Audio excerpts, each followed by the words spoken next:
Good morning, everyone, and welcome to today's seminar, The Lifelong Fight from Rhetoric to Action.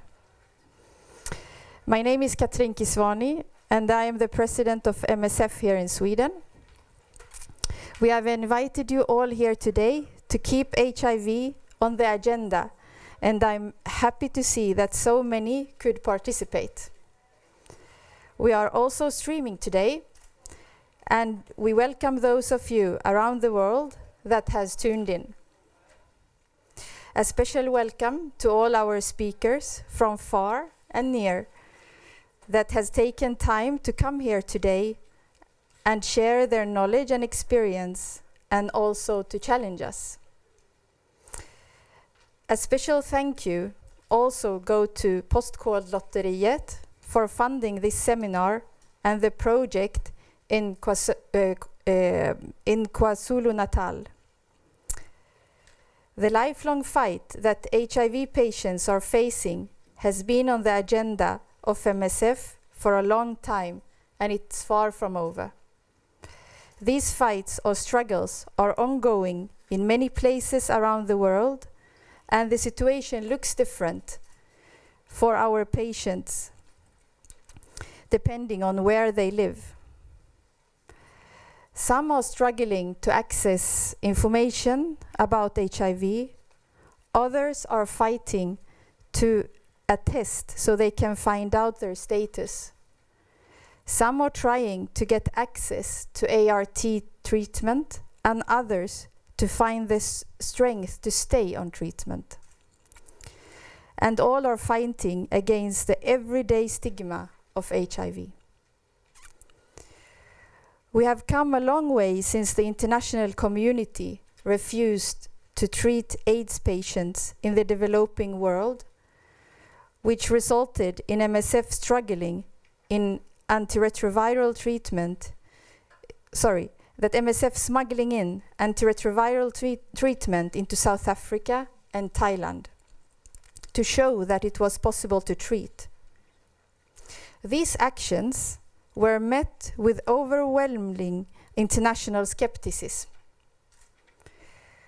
We have come a long way since MSF launched the Access campaign back in the 1999 and started to push for access to, at that time, very expensive medicines and diagnostic tests. The struggle, together with the Treatment Action Campaign, TAC, that we have the honor of having with us today, and other civil society representatives, resulted in a drop of costs from 10,000 USD per year to $350 US. And 15 years down the line, these pioneering efforts have saved millions of lives. Together, we have made a lot of advantages, but in recent years, we have seen a decline in funding engagement worldwide, which has put scaling up and the development of new preventative and treatment options at risk.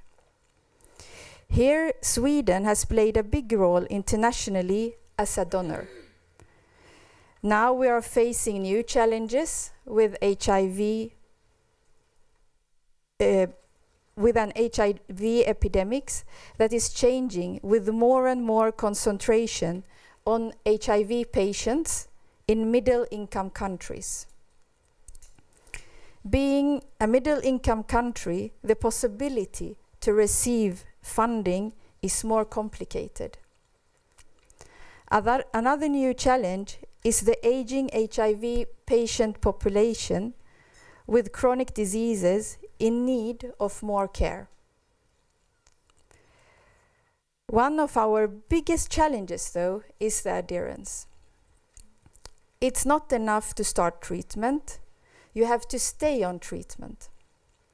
And to stay on treatment, we can't look at a patient like a statistic. We need to see their needs, transfer ownership of the treatment, and together build support structures. The best way that we have found so far is a mix of lay counselors and community adherence clubs, along with more conventional methods of care.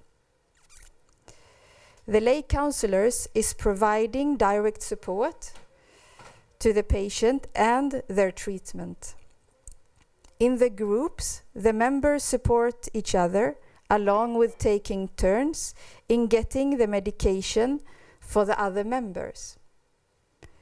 It is these two ways of simplifying the life of the patients, along with other task-shifting initiatives, that community-based models of care that we believe make scaling up access to treatment possible.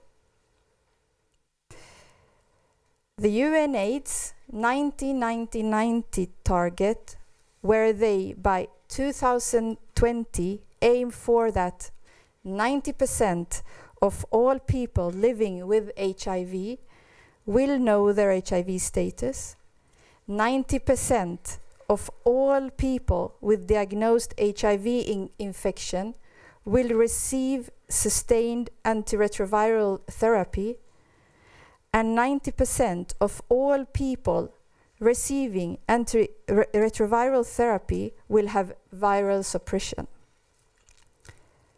These targets are ambitious. We can't reach them by just doing more of what we are already doing. More of the same is not enough.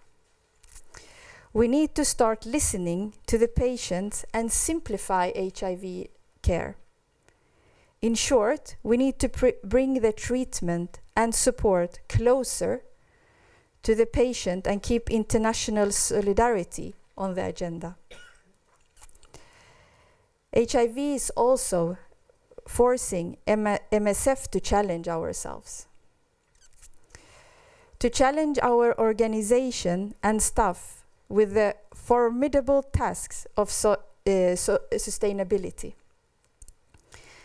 The challenge of creating long-term cooperation with different Ministry of Healths around the world, challenging us with finding ways of providing HIV care in conflict setting and in countries with extremely weak healthcare systems.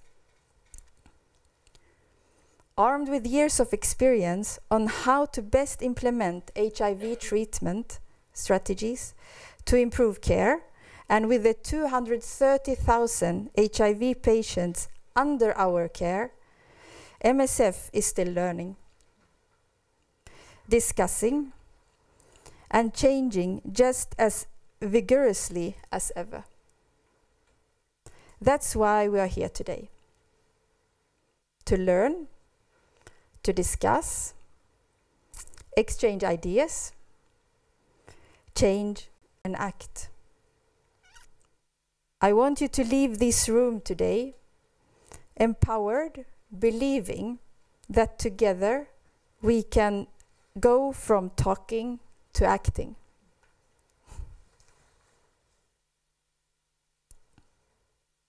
Thank you, and once again, welcome to HIV, a lifelong fight from rhetoric to action.